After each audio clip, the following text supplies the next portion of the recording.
Hello friends, मैं अनीता भास्कर आप सभी लोगों का अपने यूट्यूब चैनल पर स्वागत करती हूं। और हम असिस्टेंट प्रोफेसर यूजीसी नेट सभी के लिए और यहाँ तक कि सीटेट का एग्जाम जो आपका है, यूपी टेट का एग्जाम सभी के लिए शिक्षण अभिरुचि के क्वेश्चन जरूर आप पूछे जाते हैं सभी में। तो उससे थोड़ा सा हम क्वेश्चन उसके करेंगे। और मैंने इससे पहले 30 क्वेश्चन कराए थे और आज मैं 15 क्वेश्चन आप लोगों के लिए लेकर आई हूँ। ठीक है, और आशा करती हूँ वीडियो पसंद आएगी और पसंद आए तो लाइक शेयर कमेंट अवश्य करिएगा। तो चलिए शुरू करते हैं। फर्स्ट क्वेश्चन हमारा शैक्षिक उद्देश्यों के अधिक्रम में। ठीक है, शैक्षिक उद्देश्यों के अधिक्रम में संज्ञानात्मक व्यवहारों के सही क्रम की पहचान करें। ठीक है, ज्ञान, अनुप्रयोग, अवबोध, विश्लेषण, संश्लेषण। तो शैक्षिक उद्देश्यों के अधिक्रम में संज्ञानात्मक व्यवहार के सही क्रम कौन कौन से हैं? और हमारा राइट ऑप्शन हो जाएगा फर्स्ट क्वेश्चन का, हमारा हो जाएगा आंसर सी। ठीक है, क्या हो जाएगा?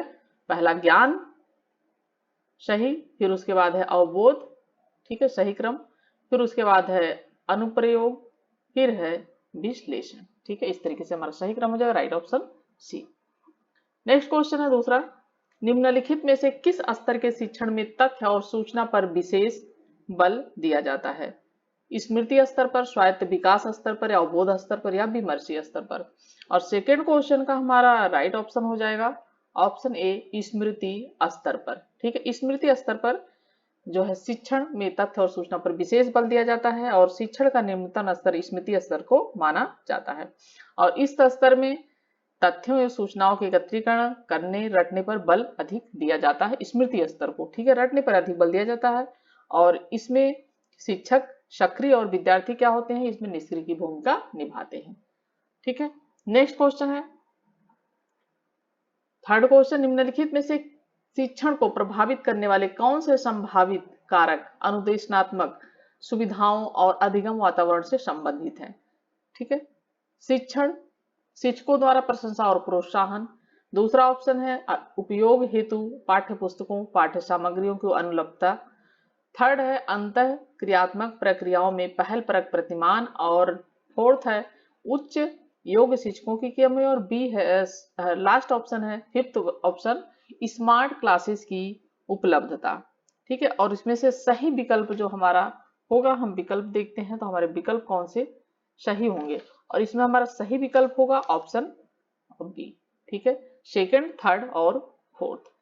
ठीक है, फोर्थ क्वेश्चन है निम्नलिखित में से उन विशेषताओं की पहचान कीजिए जो अप्रत्यक्ष शिक्षण रणनीतियों के साथ जुड़ी हुई हैं। ठीक है, पहला क्या है निर्देशित विद्यार्थी अभ्यास। दूसरा क्या है प्रश्नोत्तरी के सत्रों के माध्यम से अवधारणा पर अर्जन पर बल, अवधारणा अर्जन पर बल। और तीसरा क्या उद्दीपक सामग्री को लघु एवं सरल पदों में प्रस्तुत करना। फोर्थ है समस्या आधारित प्रस्तुतिकरण। और फिफ्थ है सहभागिता पूर्ण और सहयोगात्मक अभियानों पर बल दिया जाना।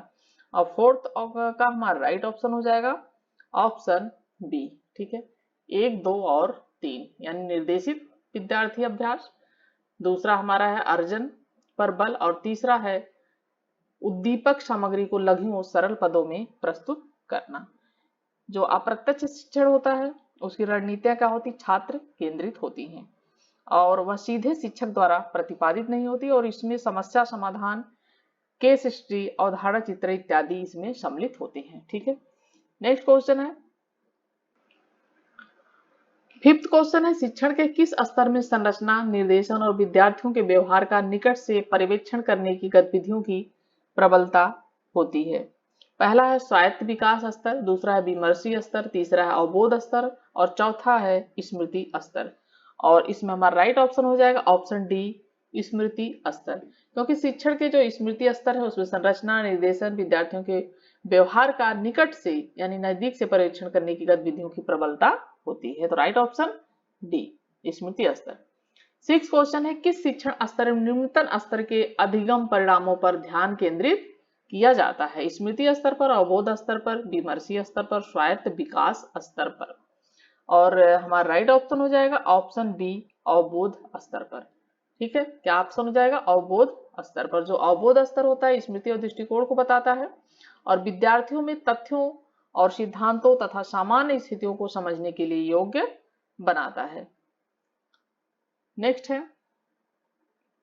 सेवंथ क्वेश्चन है शिक्षण के दौरान, ठीक है, शिक्षण के दौरान किसी शिक्षक के वे कथन जो विद्यार्थियों को स्वयं या दूसरे के किसी उत्तर को सविस्तार प्रतिपादित करने के लिए प्रोत्साहित करते हैं। संरचना, अनुदेशात्मक विविधता, और सी ऑप्शन है अधिगम प्रक्रिया में संलिप्तता, और डी है विशेष परीक्षा। ठीक है, और हमारा राइट ऑप्शन हो जाएगा ऑप्शन डी विशेष परीक्षा।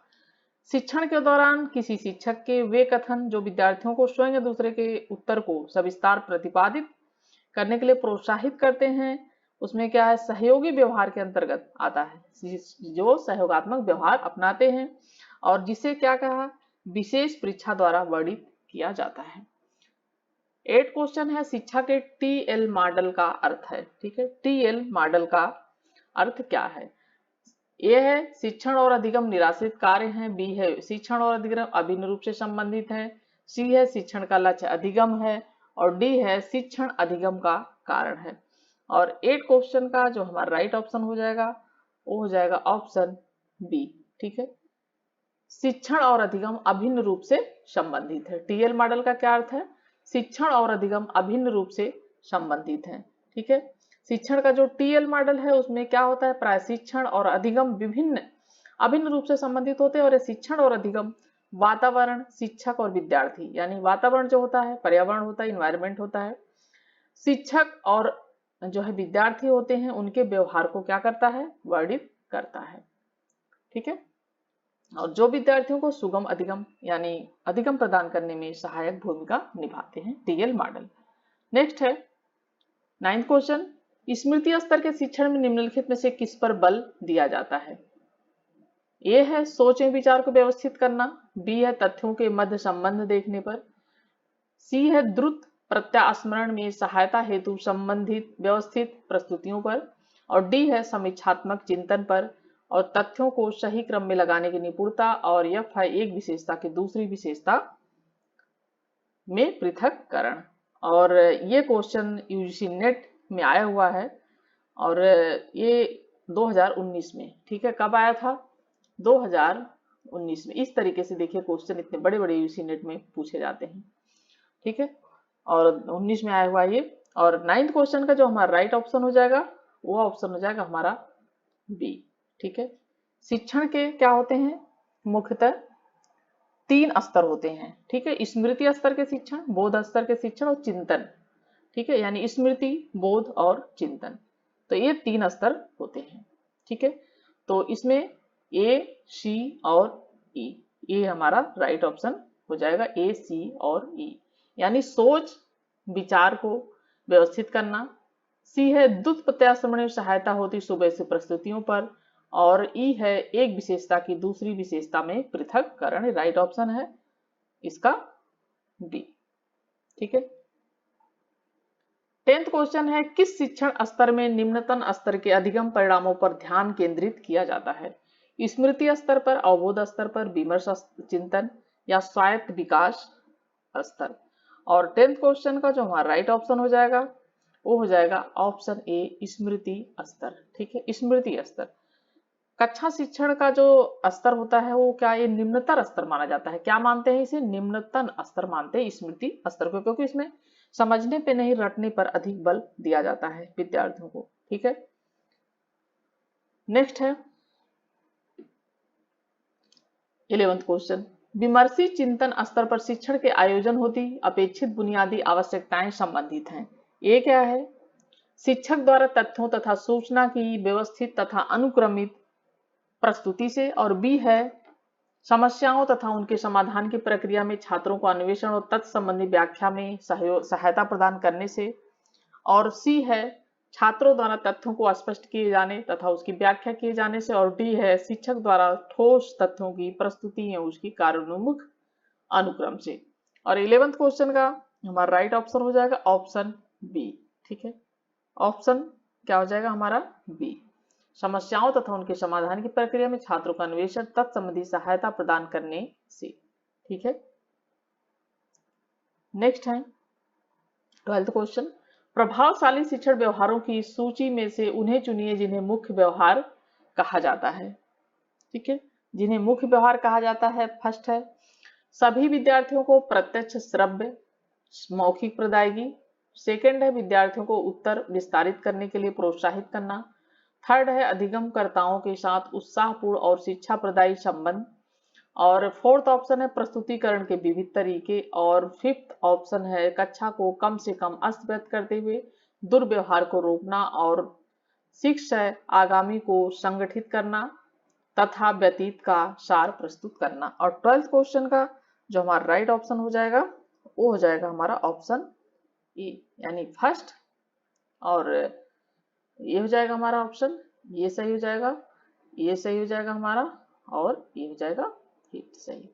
तो राइट ऑप्शन बी। ठीक है। 13 क्वेश्चन है, नीचे दी गई सूची में से उन शिक्षण विधियों की पहचान कीजिए जिनमें संवाद जन्य विमर्श की बहुत अधिक गुंजाइश होती है। ठीक है, क्या क्वेश्चन है, नीचे दी गई जो सूची है उनमें उन शिक्षण विधियों की पहचान कीजिए जो जिनमें संवाद जन्य विमर्श की बहुत अधिक गुंजाइश होती है। ठीक है, और पहला है ये श्रव्य दृश्य, जो उपकरण होते हैं जो कि सुनते हैं और देखते हैं। जैसे हम ब्लैक बोर्ड है तो उसको हम अगर देख रहे हैं और उस पर जो लिखा जा रहा है वो देख रहे हैं तो इस श्रव्य दृश्य में आ जाता है। इसके अलावा बहुत सारी चीजें हैं जो इस उपकरण में शामिल होती हैं। ठीक है, अगर हम टीवी पे कुछ देख रहे हैं और भी बहुत सारे उपकरण ऐसे होते हैं जो श्रव्य दृश्य सामग्री होती है। जैसे रेडियो है तो यह सिर्फ श्रव्य सामग्री है। यह उपकरण क्या होता है, श्रव्य सामग्री, जिसे हम सुनते तो हैं लेकिन देखते नहीं है। तो बहुत सारे उपकरण ऐसे हैं जो हम देखते भी हैं और उसको साथ साथ सुनते हैं। प्रोजेक्टर वगैरह है, ओवरहेड प्रोजेक्टर, ये सब श्रव्य दृश्य सामग्री में आता है। ठीक है, तो इसमें समूह शिक्षण, ट्यूटोरियल, समस्या समाधान विधि और श्यामपट्ट पर लिख कर समझाने की विधि, चार्ट एंड टॉक मेथड, समूह चर्चा। और 13 क्वेश्चन का हमारा राइट ऑप्शन क्या हो जाएगा, हमारा 13 क्वेश्चन का राइट ऑप्शन हो जाएगा ऑप्शन बी। ठीक है, थर्ड, फोर्थ और जो है 6। ठीक है, 3, 4 और 6। ठीक है, ये है। और 3 में क्या था, ट्यूटोरियल, और 4 में था समस्या समाधान विधि, और हमारा 6 था समूह चर्चा, जो समूह में चर्चा की जाती है। ठीक है, हमारा राइट ऑप्शन 3, 4, 5 यानी ऑप्शन बी सही है। नेक्स्ट है 14 क्वेश्चन, निम्नलिखित में से कौन सा कथन टीम शिक्षण की अवधारणा को सर्वोत्तम रूप से व्याख्यायित करता है। ठीक है, ए है 2 से अधिक अध्यापक शिक्षक कार्य करते हैं। बी है 2 से अधिक अध्यापक एक ही कक्षा को एक साथ मिलकर पढ़ाने की योजना बनाते हैं और पढ़ाते हैं। और क्या पूछा है, ये है टीम शिक्षण। ठीक है, हम इसके मतलब को हमें समझना है। तो कैसे व्याख्या करता है टीम शिक्षण, 2 से अधिक अध्यापक अगर शिक्षक कार्य करते हैं, 2 से अधिक अध्यापक अगर शिक्षण कार्य करते हैं, पढ़ाते हैं, 2 से अधिक अध्यापक एक ही कक्षा को एक साथ मिलकर पढ़ाने की योजना बनाते हैं, वो टीम शिक्षण कहलाती है। या 2 से अधिक अध्यापक अपनी विशेषता के अनुसार एक ही कक्षा को पढ़ाने की योजना बनाते हैं और पढ़ाते हैं। और डी है अध्यापकों की एक टीम जो विद्यार्थियों को पढ़ाने हेतु तैयार और उपलब्ध रहती है, यानी विद्यार्थियों की, अध्यापकों की एक टीम। और 14 क्वेश्चन का जो हमारा राइट ऑप्शन हो जाएगा वो हो जाएगा ऑप्शन सी। तो टीम शिक्षण में क्या होता है, 2 से अधिक अध्यापक अपनी विशेषता के अनुसार एक ही कक्षा को पढ़ाने की योजना बनाते हैं और क्या करते हैं, पढ़ाते हैं। और टीम शिक्षण जो है समूह शिक्षण का सर्वोत्तम रूप है। ठीक है, और इस अवधारणा को ये व्याख्यायित करता है टीम शिक्षण। ठीक है, टीम शिक्षण को ही समूह, इसको समूह शिक्षण भी, टीम शिक्षण को क्या कहते हैं, इसे समूह शिक्षण भी कहते हैं। ठीक है, टीम शिक्षण को। तो 14 क्वेश्चन हो गया। 15 एंड लास्ट क्वेश्चन, 15 क्वेश्चन है, शिक्षा निम्नलिखित में से किसका एक शक्तिशाली साधन है। क्या क्वेश्चन पूछा है, शिक्षा निम्नलिखित में से किसका एक शक्तिशाली साधन है, सामाजिक रूपांतरण का, व्यक्तिगत रूपांतरण का, या सांस्कृतिक, या उपयुक्त सभी का। और राइट ऑप्शन क्या हो जाएगा हमारा डी, क्योंकि शिक्षा क्या होता है, सभी का एक शक्तिशाली साधन है, व्यक्तिगत भी है रूपांतरण का, सांस्कृतिक रूपांतरण का भी है, और सामाजिक रूपांतरण का भी शिक्षा क्या है, एक शक्तिशाली साधन है। शिक्षा सामाजिक, व्यक्तिगत और सांस्कृतिक रूपांतरण का शक्तिशाली साधन होता है। शिक्षा के द्वारा व्यक्ति अपने व्यक्तित्व का क्या करता है, व्यक्तित्व का विकास करता है। शिक्षा के द्वारा ही व्यक्तित्व का विकास होता है, यानी व्यक्ति के व्यक्तित्व का विकास किसके द्वारा होता है, शिक्षा के द्वारा है। और एक अच्छा नागरिक बनकर समाज तथा देश में अपना महत्वपूर्ण योगदान देता है। तो उससे क्या होता है, संस्कृति का निर्माण होता है। ठीक है, क्या करते हैं हम? संस्कृति का निर्माण करते हैं और सामाजिक रूपांतरण का भी हम इसके द्वारा निर्माण करते हैं। तो इसलिए शिक्षा क्या है? उपयुक्त सभी का शक्तिशाली एक साधन है, क्योंकि शिक्षा के द्वारा ही व्यक्ति का सर्वांगीण विकास या बालक का सर्वांगीण विकास होता है। तो हमारे 15 क्वेश्चन कंप्लीट हुए। आशा करती हूँ वीडियो पसंद आई होगी। पसंद आए तो लाइक शेयर कमेंट अवश्य करें।